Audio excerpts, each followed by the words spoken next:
warahmatullahi wabarakatuh. Ya, berjumpa lagi dengan Buria di Buria Edu Channel. Oke, pada hari ini saya akan membahas dan mensosialisasikan materi tentang asesmen nasional. Apa ya asesmen nasional itu? Oke, kalau begitu jangan lupa like, komen, share, dan subscribe. Baik, kalau gitu kita mulai terlebih dahulu ya. Sebelumnya, apa sih asesmen nasional itu? Nah, asesmen nasional adalah program evaluasi yang diselenggarakan oleh Kemdikbud untuk meningkatkan mutu pendidikan dengan memotret input, proses, output pembelajaran di satuan pendidikan. Asesmen nasional tidak hanya diikuti oleh siswa, tapi juga diikuti oleh guru dan kepala sekolah.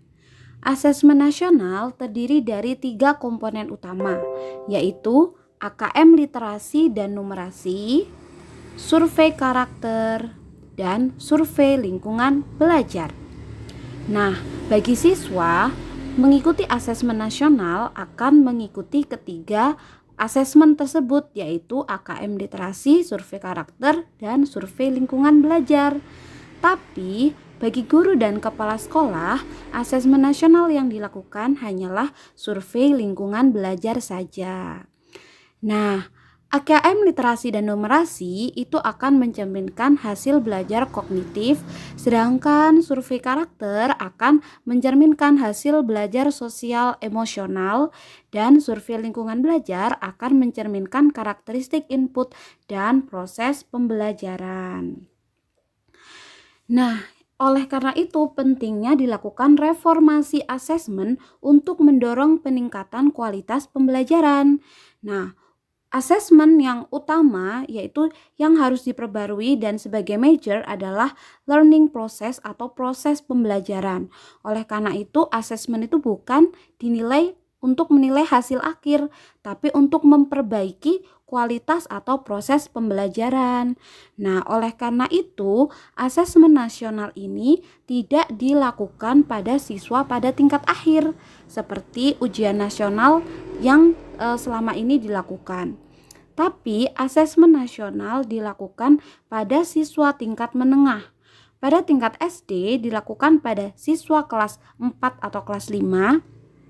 Pada tingkat SMP dilakukan pada siswa kelas 8 dan pada tingkat SMA dilakukan pada siswa kelas 11. Hasil asesmen nasional tersebut akhirnya dapat digunakan untuk memperbaiki proses pembelajaran sehingga harapannya dapat meningkatkan kualitas pembelajaran.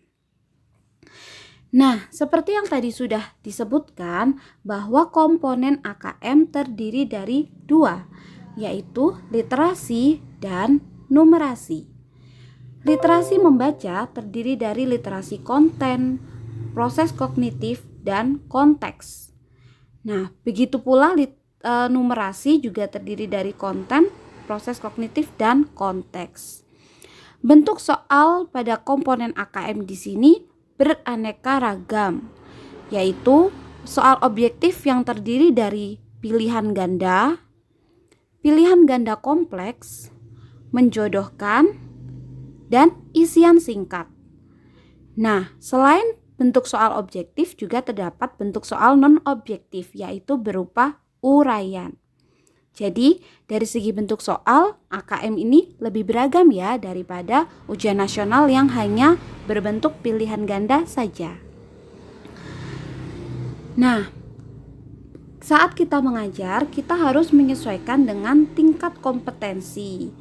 Dari hasil AKM dapat diketahui bahwa tingkat kompetensi literasi membaca dibagi menjadi 4. Yang pertama adalah perlu intervensi khusus, yaitu apabila murid belum mampu menemukan dan mengambil informasi eksplisit yang ada dalam teks ataupun membuat interpretasi sederhana.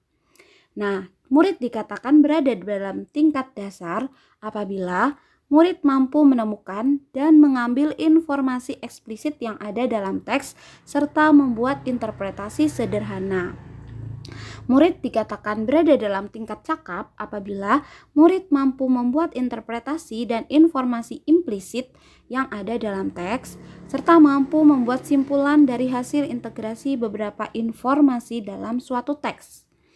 Murid dikatakan dalam tingkat mahir apabila mampu mengintegrasikan beberapa informasi lintas teks, mengevaluasi isi, kualitas, cara penulisan suatu teks, dan bersifat reflektif terhadap isi teks. Nah, seperti halnya tingkat kompetensi literasi membaca, tingkat kompetensi numerasi juga terdiri dari 4 tingkatan. Yang pertama yaitu murid berada pada tingkat perlu intervensi khusus apabila murid hanya memiliki pengetahuan matematika yang terbatas. Murid menunjukkan penguasaan konsep yang parsial dan keterampilan komputasi yang terbatas.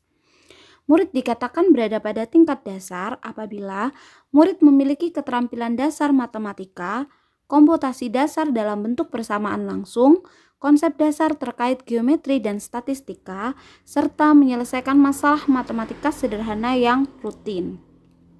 Murid dikatakan berada pada tingkat cakap apabila murid mampu mengaplikasikan pengetahuan matematika yang dimiliki dalam konteks yang lebih beragam.